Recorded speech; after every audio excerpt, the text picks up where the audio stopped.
this before. Yeah, we're just about to get going. Thank you. And you're first up. So okay.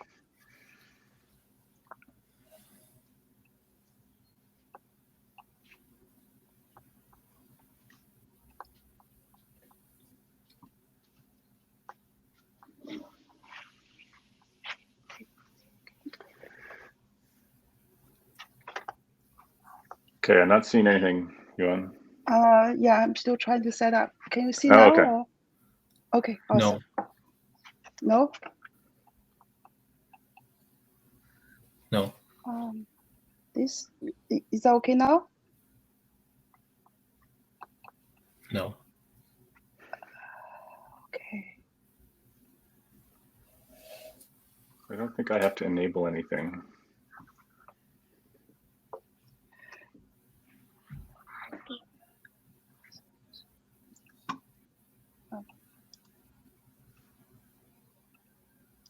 Are you clicking on the mid-space one? Sorry. So I just click this one, entire screen. Okay.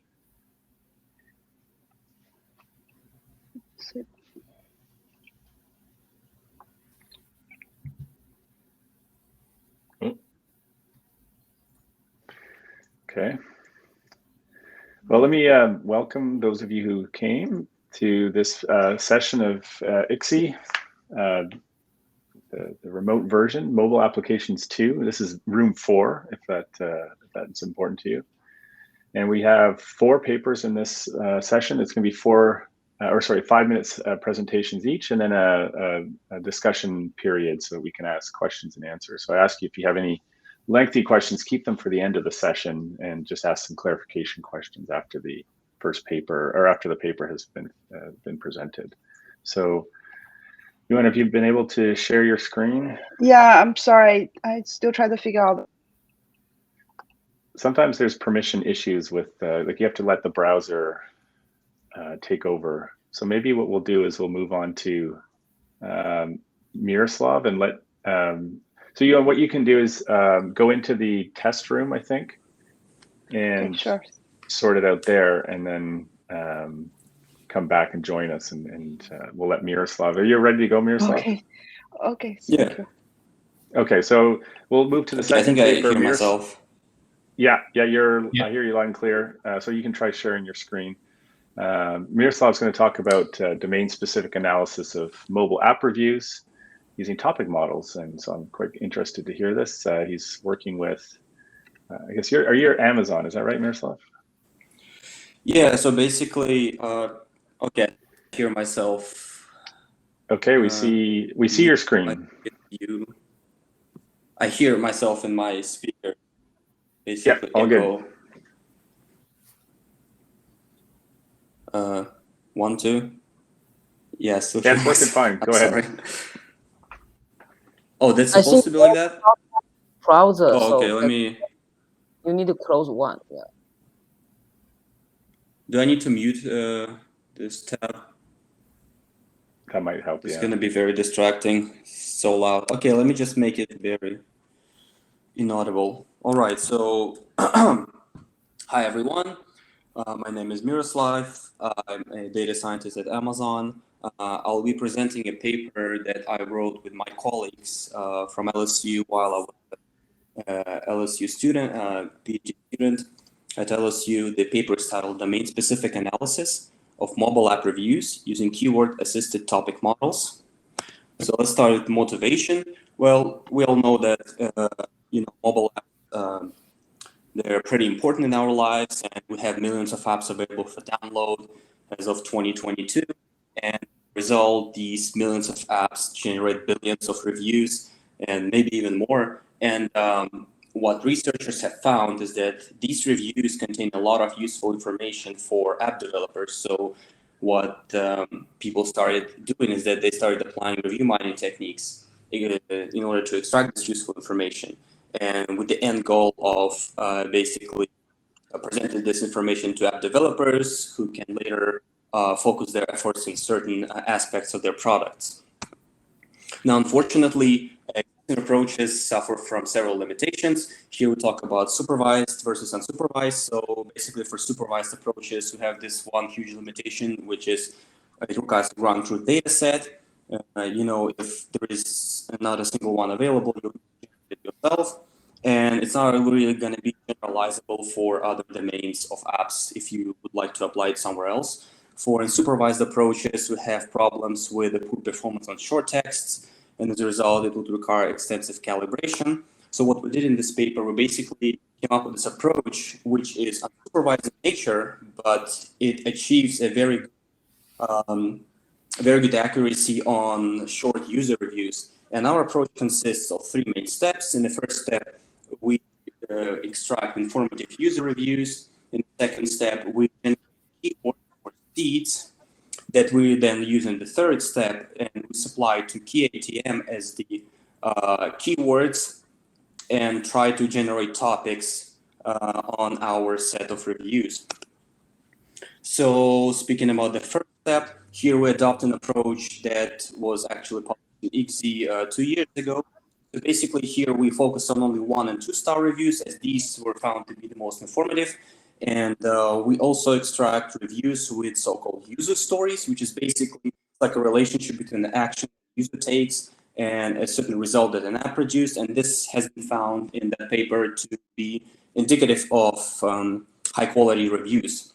So basically, the goal of the first step is to kind of get the most high-quality reviews out of our review data set. So in the second step, we generate seeds or keywords. And before doing that, of course, we do some pre-processing, some basic steps like lowercase, tokenization, stop or removal, and the rest of them.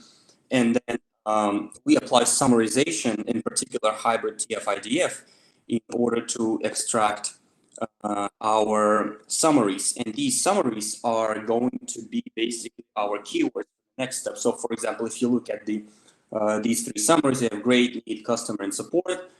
This obviously point to a topic, customer support. If you have a summary that has words app, crash time, and open, like it might potentially point to a topic that talks about app crashing. And so once we extract these summaries, basically keywords, sets of keywords, we supply them to KATM along with the original set of reviews to generate our topics. And, basically, our goal here is to compare the performance of our approach to LDA. And so to do that, we have several parameters that we vary, like, for example, number of topics. So here on this graph, we have key, which represents the number of topics. And we also vary another parameter, which I explained in detail in the paper, but which is basically just finding the keyword set. And what we found is that for 2 data sets that we used and for 2 coherence metrics that we used, our approach basically outperforms LDA.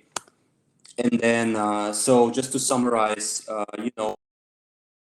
for the larger number of topics, our approach is able to outperform LDA at a much higher margin. But for the most part, we found as well that, filtering out the keywords that we did in the previous step did not actually help. So here there's something that can be improved in the future work. So, yeah, thank you for your attention. Looking forward to your questions. Thank you, Miroslav. I hope it was less than 5 minutes. Yeah, I think it was fine, and we have an hour. I'm not 5 or 6 is fine. Thank you. Are there any clarification questions? I guess I need to look at the chat. Don't see any, so we'll come back to this. I definitely have questions, but we'll come back to that in the discussion session. Johan, are you ready to share your screen from paper 1?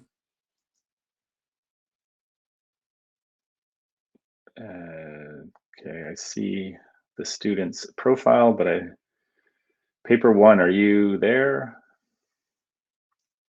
The joys of remote conferences. Okay, we'll try to come back to you. Xiao, are you ready to present? You look like you're ready to go. Oh, here. yes. So why don't I ask if you wouldn't mind? You can present. Hey, You all see this? Perfect. Yep. Okay. Good evening, everyone. My name is Zhao Yang, and I'm a PhD student at Department of Computer and Data Science in Case Western Reserve University. Today, I'm going to present our paper, Describe Context, Context-Aware Description Synthesis for Sensitive Behaviors in Mobile Apps. So to begin with, I would like to quickly go through some of the backgrounds. While mobile applications are becoming capable of handling nearly all kinds of needs from users, their increasing access to sensitive data raises the privacy concerns. More and more apps are collecting more private data than they need. So to regulate the access to the user's private data, smartphones apply permission-based access control and supports user privacy by protecting access to the sensitive data or action via dangerous permissions. Currently, the dangerous permissions are requested by ask on first use. However, this mechanism has a fundamental limitation, which is the lack of the user's awareness. So the message only tells you what permissions are used, not how and why the app uses your private data. So for users to better understand the use of sensitive data in the apps, Google requires the app developers to provide explanation in the app descriptions, which answer the question why and how the app uses your private data. However, in reality, only 37% of the sensitive behaviors in our surveyed app have descriptions. Even some of the most well-known apps, they do not contain any explanatory sentences regarding the use of sensitive behaviors, dangerous permissions. As you can see, this is the app description from Disney Plus, and you cannot find any sentences that explain the use of dangerous permissions. To address this problem, we aim to automatically synthesize sensitive behavior descriptions. Our work is based on 3 key insights. First, we can build a call graph that leads to sensitive API call to represent the code context of the sensitive behavior. This call graph is also called the Permission Protected API Call Graph, or PACG. Based on the PACG, we can then identify the GUI that related to the PACG and extract the text from GUI layouts to represent the GUI context of the sensitive behavior. So altogether, they form the complete context of the sensitive behavior. The second insight is that privacy policy is the official document that describes why the app uses your private data. Unfortunately, the whole privacy policy is very long, and we need to pinpoint the sentences that describe the requested permissions. Then we can use those sentences to provide the vocabularies for describing sensitive behaviors. Third, app descriptions may contain sentences that describe what the functionality of the apps and justifies the use of private data. These sentences are written by the app developers, so they are concise and easy to understand, which make them the perfect target as reference sentences to supervise the learning process. Based on those key insights, we present Describe Context, a context-aware approach to generate app-specific descriptions for the sensitive behaviors based on the code, GUI information, and privacy policies. The figure here shows the motivation of our work. Each input can provide its unique, useful information to benefit the synthesis model. In particular, Describe Context use apps APK files, privacy policy as input to extract 3 types of features: PACG, the GUI contextual text, and the permission descriptions, and use these features to train a behavior description model using reference sentences as labels. Specifically, to model the complete context of the sensitive behavior, we apply a co-attention mechanism on the PACG and GUI contextual text features. We also apply BERT-QA model to extract permission descriptions from the app's privacy policy. In these slides, we present some of the examples. The bold words in the 4th column represents the ones that extracted from the GUI layouts. In general, Describe Context achieves 2447 and 2288 in terms of BLEU and ROUGE score, which are at least 15% better than the state-of-the-art description synthesis approaches, Code2Vec and DescribeMe. And as you may notice, described context perform less effective on some unique samples, as shown in the last row in this table. Besides, we also conduct a comprehensive user study that covers participants from various backgrounds. The results of the user study suggest the effectiveness of our work by displaying the highest ratings in terms of semantics and syntax, and highest picky ratio, as shown in this figure. The light gray bars represent the results of described context. So that is all for my presentation. Thank you for watching this. Thank you, Xiao. That's a very, I'm always impressed that people are able to synthesize all this work into a 5-minute presentation. Any clarification questions that people might have about this? No, okay, so I thought I saw Yuan and now I don't see her anymore. She was there sharing something, so we'll, hopefully she'll be back in 5 minutes. So let's turn it back to the last, or paper number 4, I should say. Shishuai, I think you're, where are you? Yeah, there you are. Are you there, Shishuai? There you go, okay. Yeah, I'm here. Hello. Hello. Can you hear me? Yes. I can hear you, yeah. And I see a screen. Can you see the slides? Yes. Oh. Hi, everyone. I'm Shishuai Yang, a PhD student coming from Shandong University. It's my pleasure to introduce our work on Android non-SDK APIs. This is a joint work with Rui Li, Zhong Yichen, Wenrui Diao, and Shanqing Guo. Non-SDK APIs, also known as private APIs, refer to interfaces that are not included in Android public SDK. There are mainly 3 forms: private APIs, hidden APIs, and internal APIs. Before Android 9, we could access non-SDK APIs through Java Reflection, SDK replacement, and GNI. But in Android 9, Google implemented access restriction on non-SDK APIs to increase app stability. However, there is currently no systematic survey on usage states of non-SDK APIs and effectiveness of Google's restriction. Our measurements contain main 3 steps.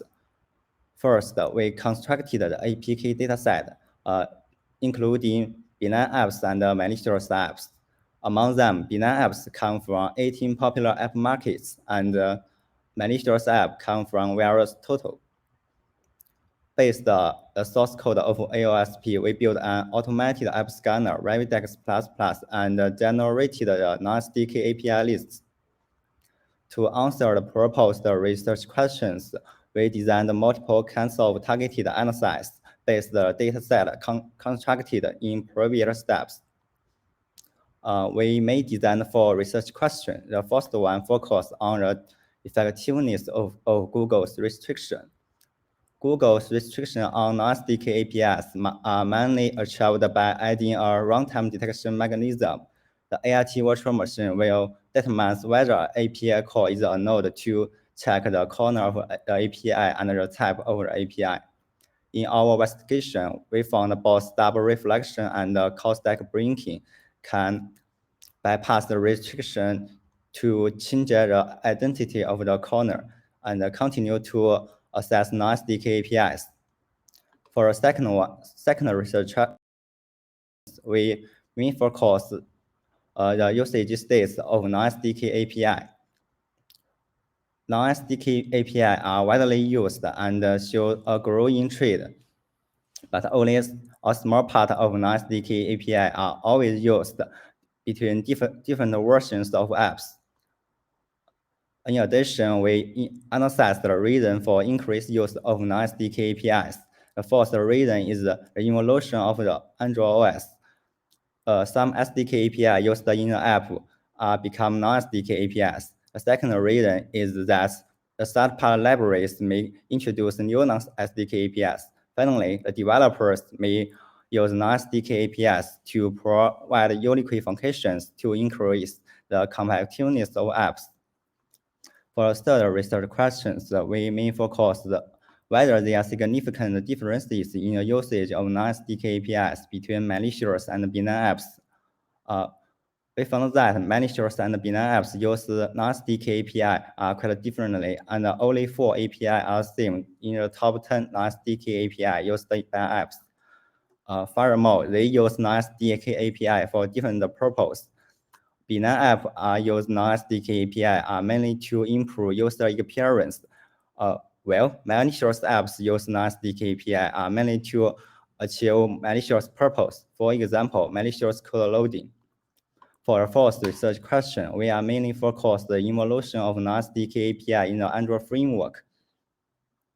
We found non-SDK API are very unstable and change frequently, such as being removed from Android framework, and only a part of non-SDK API will become SDK API. In addition, we investigated the reason for enhancing the restriction. The first is related security concern. This API may violate user privacy. Second reason is to achieve more fine-grained access control for the API functions. Only a part of function is provided to developers.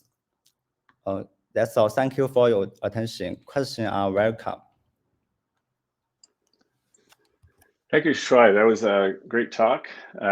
Lots of information coming at us there. Okay, Yuan, are you all set? I see, yeah, there she is. Now, can you share your screen? Yes. Yay! Yeah, so now you can see? Yes, you're very quiet for some reason. I don't know if that's me or... Oh, okay. Yeah, I try to talk louder. So hello, everyone. Sorry for all this delay. So I'm the last author. My name is Ying. From the first Oh, I'm sorry. is my PhD student, Maram. She cannot make it, so I just replace her. So the background of this work is we look at the mobile applications. As we know, the mobile application is very popular and is very important in our daily life. The mobile app market is also very competitive. So this is just example of the leading Android apps. Their downloads in February by 1 month this year. February 2022 is in millions, in terms of millions. And so then, so each app will receive lots of reviews. And so reviews sometimes is positive and sometimes negative. And so developer really need to pay attention to these reviews in order to improve their quality, the quality of the apps. Otherwise, will impact the reputation of the app. So here's example: developer frequently responds to the negative reviews, especially negative reviews. And so now, sometimes developers should not just focus on their own app. They should go beyond their app to look at their competitors' app to see how users perceive the functionality from their competitors. And so, but the problem is that there's a tremendous amount of app reviews and also lots of competitor apps. Developer will not have enough energy and time to review all this, right? So now come to our work, we want to help developer to grasp the features of the competitors app, and at the same time they also help them to see how users sense their review and what are the key features are reflected in the review, and at the same time give them some sense about what's the rankings, the user rankings of the review. So for us, we collect millions of user reviews from different groups. These groups are competing groups. And then we take the raw reviews and do some pre-processing, remove some non-informative reviews, such as some review just say this is bad app, but did not mention any concrete. So these type of reviews will not be very helpful. So we remove such reviews. Then further on, by looking at and use some neural network techniques to extract the high-level features from the review. Then later on, we try to associate for each of the features, what will be the overall user ratings for those features. So instead of reviewer look at the ranking for the entire reviews, we'll actually extracted review the rankings for per feature. So we did some empirical study to verify our approach to see how good it is. So we use different measurements. Here I just mention the F1 measure. So the process is we run our tool. Our tool is called a fit compare, and on the user review. So once we get the result, we track the features and the ranking associated with each features. And so we found 28 features. Then we do some statistical sampling and manually evaluate these reviews to see to compare human result with result generated from fit compare, the tool we developed. Then we see how accurate the tool produce a result and the human result to see how these two match. So we can achieve pretty good result. The F1 score 78%, and by checking 480 annotated reviews. Okay, and then this is a sample result show from our tool. So you can see on this different figures in the columns. That's the apps with a similar functionality and their competitors. And the row shows different features reflected in the user reviews. And the last column, you can see that's actually is average feature ratings for each of these features. And so then we also performed the user survey, and we conduct survey, send our survey to over 600 developers. So we get around 107 response, and the response usually from the developers, and they found overall around 68% they think our approach is good, and the overall rating of the app used in the current system is not sufficient. And so we also see there's conduct competitive analysis, and they found our work is pretty helpful. And so in the end, we found our tool fit compare produce a result, and so around over 81% of developer agree or strongly agree our result is promising, and they appreciate our result. So so here just a quick summary of our work.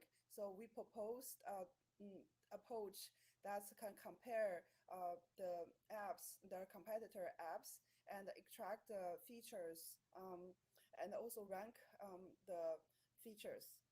And we also found our tool is actually pretty high accuracy, and developers agree our work is kind of helpful for them in their daily job. Okay, thank you. So if you have any questions, you can contact my students and my RAN. Looks like we've, thanks very much, Ying. I'm glad you got all that sorted out. I'm sure there's some story behind why you're called Meram, but talk about that later. Yeah. Great, so we have some time for discussion and questions. So if you can just add some to the chat and just preface it with the person who the question is targeted to. I have a set of questions as well, but I think we've got some from Miroslav. Thank you, Miroslav. So Ying, I think Miroslav has a question for you. How do you identify uninformative reviews? So we actually go through these the reviews. So we just look at some. First, we use first we filter out based on length of the review. So if the review length is very short, usually like less than like one sentence, then we will filter those out. And also we based on neural network called ABAE, and that's use word techniques. And so after these reviews, eventually we will manually go through this cluster result to see whether some of the cluster can be discarded and that does not contain essential information. Is that good, Miroslav? Answer your question? I suspect there, like I've Yeah, done thank some, you. Okay, sorry. There's a volume difference there. Yeah, if you don't mind just stopping sharing, Ying, that way we can see everyone's Yeah, face sure. in large. Sorry, I forgot that. No problem. Great. Okay. I guess let's see. We can move on to Shishuai. So, how did you handle an imbalanced data set? So, there's very few malicious apps, one hopes, and a large number of benign ones. Shishuai, are you there?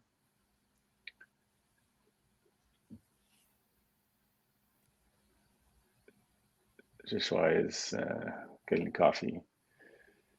Okay, let's come back to him. Ying, another question from Miroslav. The F1 score. What would be the baseline to compare that? Is that good, bad? Yeah, let me. Oh, so F1 measure is actually we compare the baseline is a manual analysis. So we manually extract a sample of 480 reviews, label it manually. So we compare the result with result generated from the tool, our approach, and to see how much they match. So the result, the accuracy is a median value, it's not mean. Okay. Right, just looking through the questions here. Okay, Shishuai, are you there? I see his profile, but he's not answering the question. Xiao, what did you mean same one to Ying and Miroslav? Because they both their paper both mentioned the uninformative I see. reviews. So I would like to know how they treat those in their perspectives. Okay. Yeah, Miroslav, maybe you can comment on how you're doing it. Yeah, that was actually. I think I can hear myself again. Shao, is that your mic? I can hear you. No, I can hear myself through the speaker. Yeah, I think you've just got like another window open, maybe.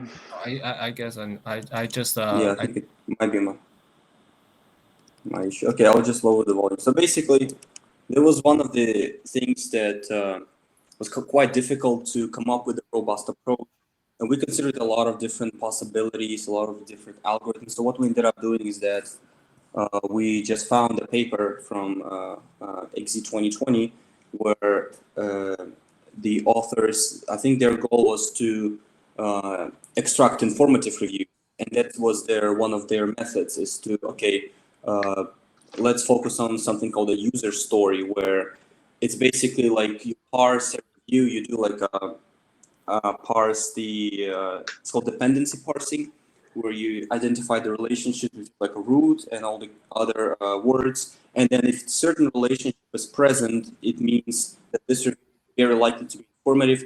And they run a study, they kind of showed how it worked. So we just adopted that approach, and this that we only focused on 1- and 2-star reviews. And this is simply what the rest of the literature found, is that these reviews are more likely to contain informative reviews. So that's why we include those.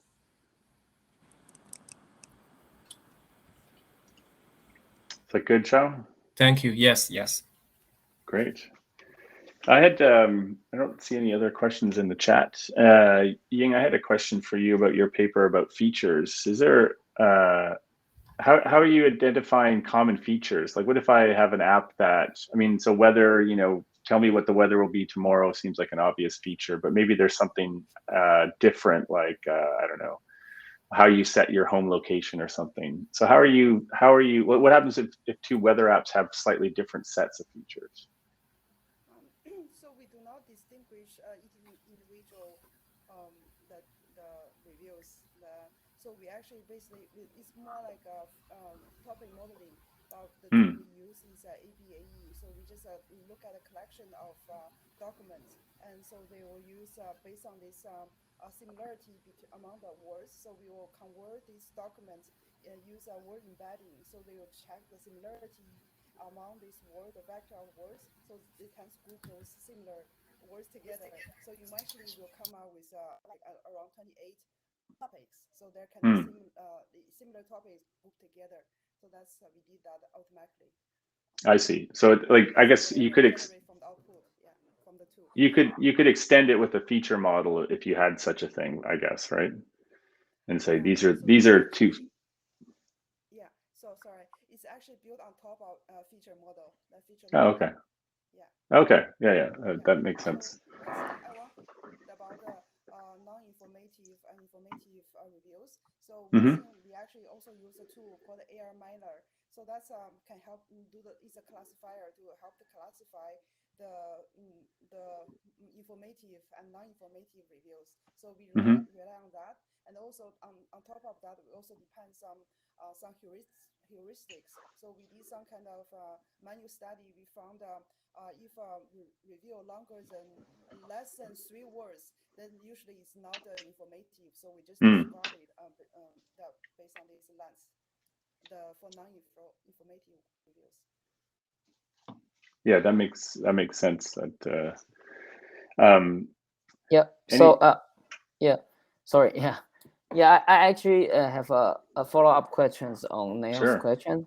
Yeah, so I think like you just saying that like the it's similar to topic mining, like essentially automated discovering topic. And so among like, for example, like you say identify 28 topics, how do you know some of the topics are classified as a feature? How do you, some of them are actually not? Like you may have a lot of people talking about a lot of same thing, right? But they are not actually the feature of the app. How do you know it's the feature of the app or is it something else? Yeah.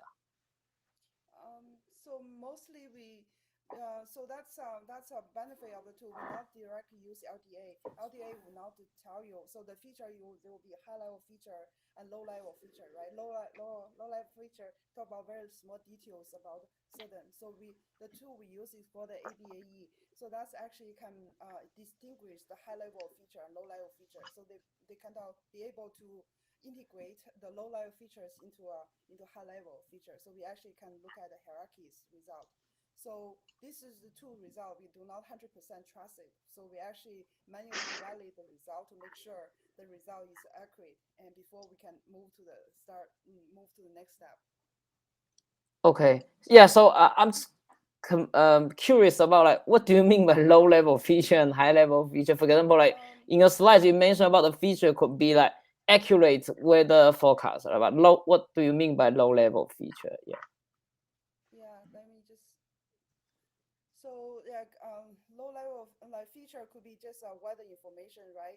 So the more detail could be the location, certain location of the weather. So that's a low level, and also like whether what kind of compare it's a season. So what's the season of the weather? So that's kind of low level, but the high level just say in overall what would be the weather information. In general weather information, but in detail weather information could be different area, like could be cloudy, could be in certain location, could be summer, the season, things like that. So that's all related to weather. So you mean like the low level feature is more like some attributes and the high level feature is more like some entities? Right. Is that accurate? Yes, that's right. Yeah. Okay. Okay. Yeah. That actually is yeah, that's right. If you need more detailed information, you can email my student Maram. So answer is not very. Okay. Yeah. Now you. Hopefully one day I guess if my student can help me answer questions. Yeah, after interviewing Maram today.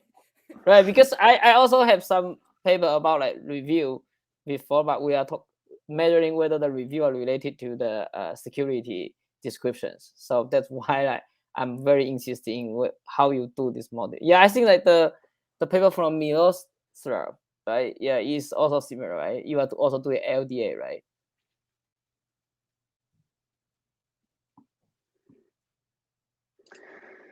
Oh, okay. Yeah. No, we used LDA as a baseline, but we use key ATM. It's I think it was introduced in like 2 years ago or something, maybe earlier than that. But it's basically kind of LDA words. So if you include keywords into it, it just drastically improves the results. The only issue, how do you know which keywords to include, and that's what we were trying to solve. Mm-hmm. Yeah, so I guess your LDA essentially does not like present all the topic to the user, but you, if the user types some keyword, then you will based on the keyword and see which topic to recommend to the user, right? Is that how it works? I mean, as an end product, yeah, you can think of it this way, but keywords are actually extracted before you run the algorithm. So you first extract the keywords and then supply them to the algorithm. But once you have the topics, you can, like pull out the top 10 reviews for this particular topic, search by keyword, see which topics include this keyword, and you can do all sorts of tasks you want. But you need keywords before you run.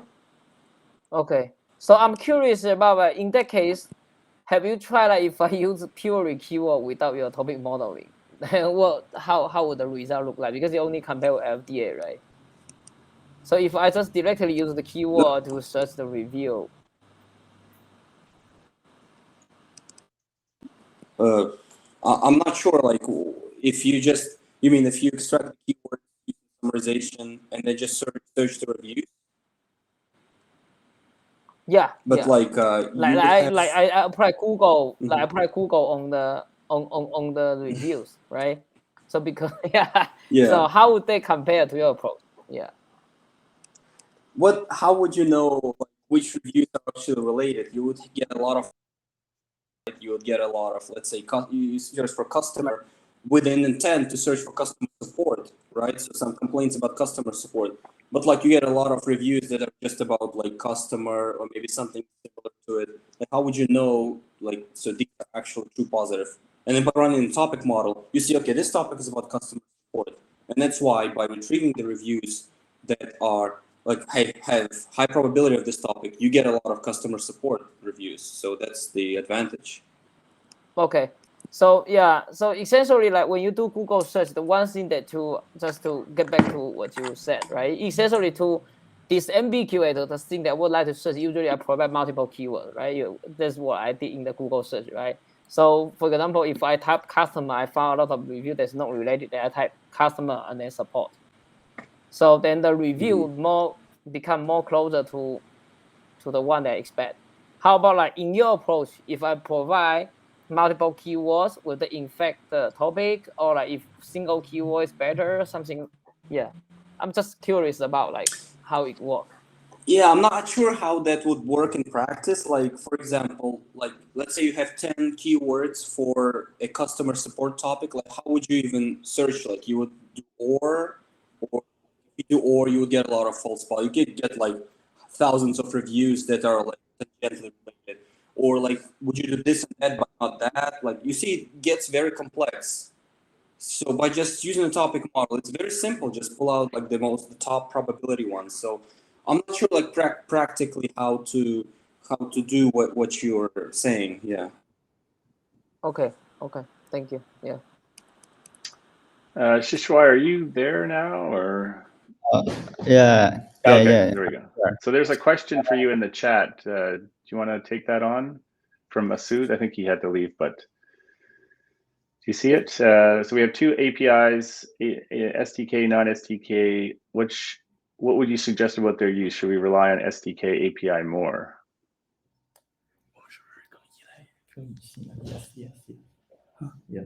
Yeah.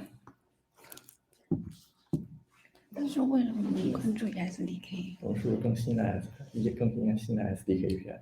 你说 Yes, we should trust the SDK API. I guess one thing that I first was confused about, but I think in your paper, non-SDK means internal Android API that's not part of the SDK. Is that right? Yes. So it's not that it's like a third-party library for, I don't know, weather location or something. No, not a third-party library. Right. Okay.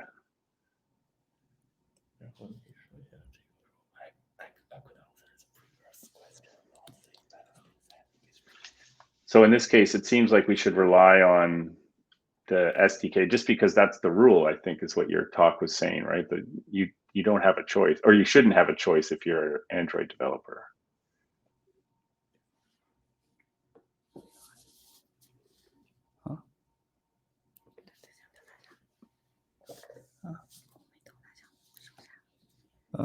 Sorry, I couldn't understand. I'm not an Android expert, but you're not supposed to be using the non-SDK API if you're a developer. Yes, yes. Right, okay. There's one more question for you. How do you handle an imbalanced data set? So you have very few malicious apps and a lot of benign or okay apps. How does your approach handle this? There is no huge malware dataset as benign apps. We have client malicious malware as much as possible. We may focus the usage in apps, not the amount. Okay, so that means it's balanced. Yes, yes. I see. Okay, thanks. I don't see any other questions. I had one for Xiao. I find it really interesting what you're doing, because you're able to take basically just code and try to explain what the privacy policy should be, if I understand it correctly, and I apologize. No, it's we apply privacy policy, parts of the privacy policy, as a kind of a dictionary to provide vocabularies for describing those sensitive behaviors. Because traditional, I mean not traditional, it's modern works use like code summarization or use the code comments as the source to generate the descriptions, but they are very limited. They are the vocabularies are very limited to the like the variables, method names. They are focusing on the implementations. So in that case, the description, the generated description would be like uniformed in a uniformed way. Say this app needs camera. That's it.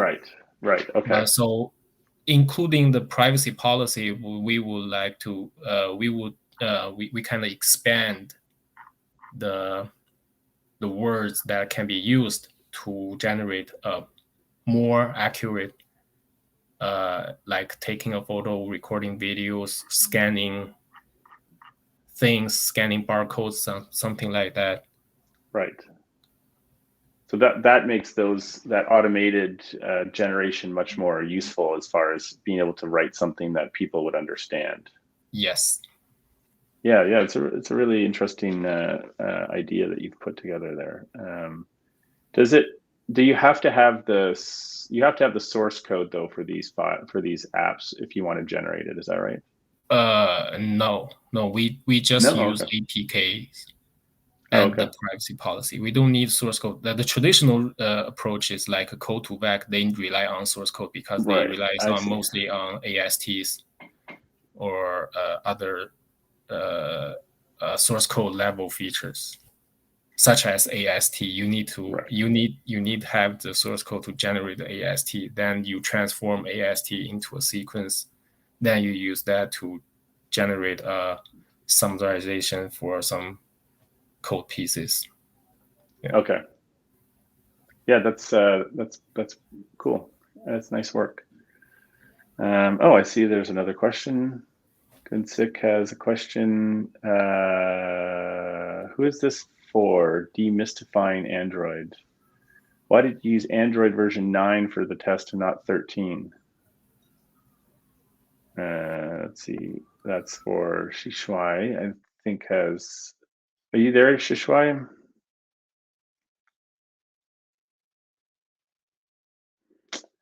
No, it looks like they've. Oh no, he's back.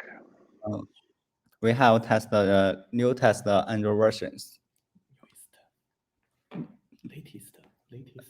We have tested the latest Android versions when we conduct this research. Oh, so you are using version 13 or whatever the latest is. 13 No. on the 12. The 13 has not launched last year. Because the 13 have not launched.